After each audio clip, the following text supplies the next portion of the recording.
दोस्तों, आज हम सुनेंगे सोमवार की व्रत कथा। प्राचीन काल की बात है। एक गांव में एक साहूकार रहता था। साहूकार बहुत धनी था, लेकिन उसकी कोई संतान नहीं थी। साहूकार अपने वंश को लेकर हमेशा चिंतित रहता था। साहूकार भगवान शिव को प्रसन्न करने के लिए सोमवार का व्रत रखता था और व्रत के दौरान भगवान शिव पार्वती की पूजा करता और शाम को शिवलिंग पर दीपक जलाता था।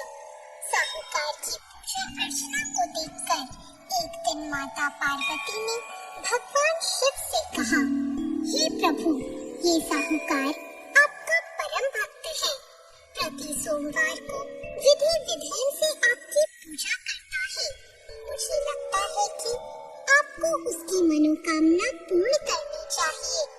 शिव जी ने पार्वती जी की बात को सुनकर कहा, हे गौरी, ये संसार एक कर्म क्षेत्र है। जैसे एक किसान अपने खेत में बीज बोता है तो कुछ वक्त बाद उसे पेड़ मिलता है, उसी तरह इस संसार में आदमी जैसा कर्म करता है उसे उसका वैसा ही फल मिलता है। भगवान शिव बोले कि इसके कर्मों में संतान सुख नहीं है, लेकिन माता पार्वती ने भोले भंडारी से दोबारा आग्रह किया और कहा, हे नाथ, फिर भी आप इसकी मनोकामना पूर्ण कर दीजिए। यह आपका परम भक्त है। अगर आपने अपने भक्तों की इच्छा को पूर्ण नहीं किया तो वो आपकी पूजा आराधना क्यों करेंगे? माता पार्वती के इतना आग्रह करने पर भगवान शिव ने कहा, यह साहूकार बहुत धनवान है और इसके कोई पुत्र नहीं है, इसलिए ये सदैव चिंतित रहता है। लेकिन इसके भाग्य में संतान योग भी नहीं है।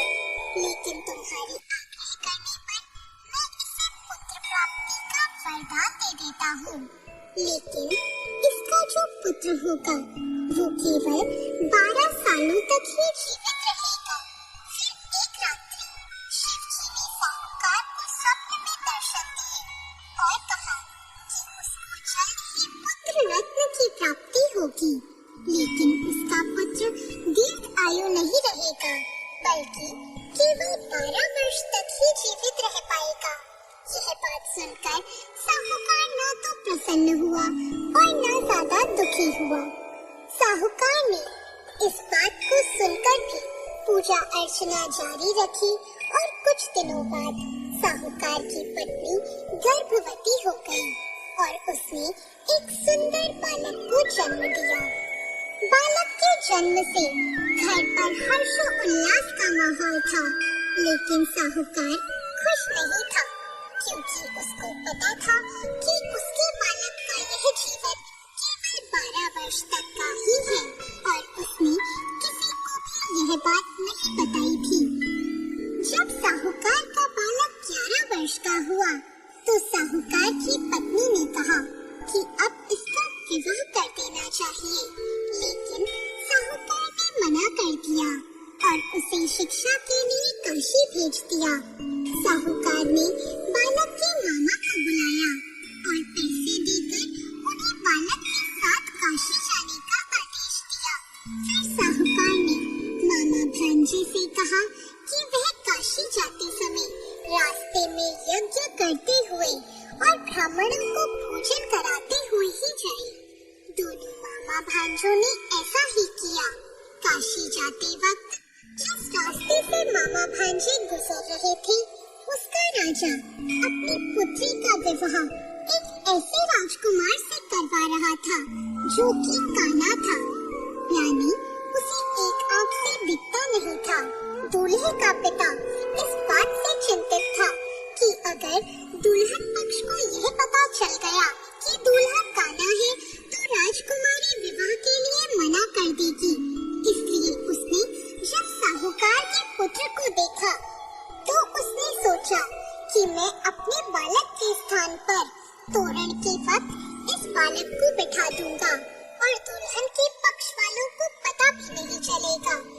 दूल्हे के पिता ने साहूकार के पुत्र को इस बात के लिए राजी किया।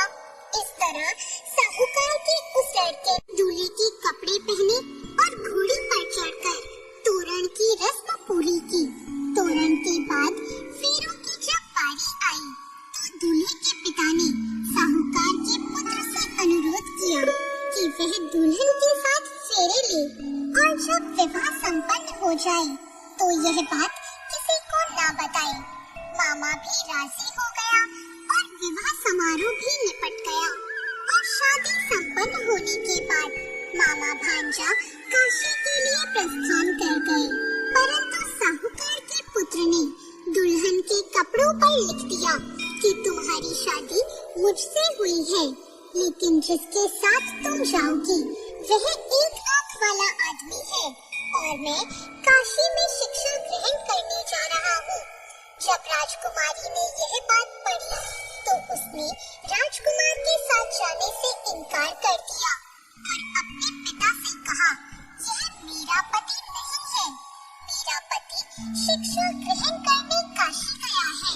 जब सब जगह यह बात फैल गई तो मजबूरी में दूल्हे के पिता को सारी बात बतानी पड़ी और दुल्हन के पिता ने भी अपनी बेटी को भेजने से इनकार कर दिया। इधर मामा भांजे दोनों काशी पहुंच गए और बालक शिक्षा ग्रहण करने लगा और मामा ने यज्ञ कराना भी शुरू कर दिया। जब साहूकार का पुत्र 12 साल का हो गया तो एक दिन वो अपने मामा से बोला कि उसकी तबीयत ठीक नहीं है और वह सोने अंदर जा रहा है। साहूकार का पुत्र अंदर सोने गया और उसकी मृत्यु हो गई। कुछ देर बाद जब मामा अंदर पहुँचे, उन्होंने जब अपने भांजे को मरे हुए देखा तो वो बहुत दुखी हुए, परंतु वह रो नहीं सकती थी, वरना उनका यज्ञ अधूरा रह जाता। इसलिए मामा ने वापस जाकर यज्ञ पूरा किया और ब्राह्मणों का भोजन कराने के बाद मामा अपने मृत भांजे को देखकर रोने लगे। उसी मार्ग से शिव पार्वती गुजर रहे थे। माता पार्वती ने किसी के रोने की आवाज सुनी तो उन्होंने शिव जी से कहा, हे प्रभु, कोई मनुष्य रो रहा है, चलो उसके दुखों को दूर कर देते हैं। शिव पार्वती मामा के पास गए और उन्होंने जब मृत बालक को देखा तो हैरान हो गए, क्योंकि वह भगवान शिव के आशीर्वाद से जन्मा साहूकार का पुत्र था। माता पार्वती ने कहा, हे नाथ, यह तो साहूकार का पुत्र है जिसको आपने केवल 12 वर्ष तक का जीवन दिया था। पार्वती जी ने मृत बालक को देखा तो उन्हें दया आ गई और उन्होंने शिव जी से कहा, प्रभु, आप इस बालक को जीवन दान दे दीजिए, वरना इसके माता पिता जीते जी मर जाएंगे। माता पार्वती के आग्रह करने पर शिव जी ने उनकी बात मान ली और उसे जीवन दान दे दिया। साहूकार का पुत्र जीवित हो गया और मामा भांजे अपने घर की ओर प्रस्थान के लिए चल दिए।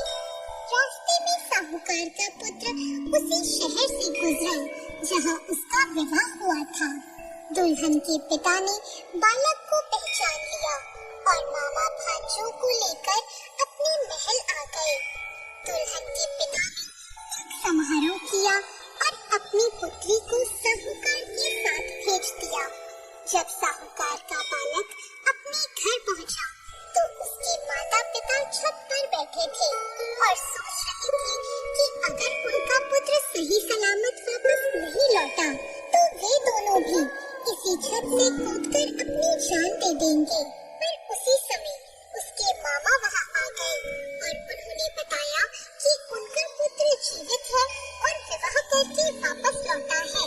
साहूकार ने अपने बालक को जीवित देखा तो खुशी से उसका स्वागत किया और साहूकार का पूरा परिवार खुशी खुशी अपना जीवन बिताने लगा।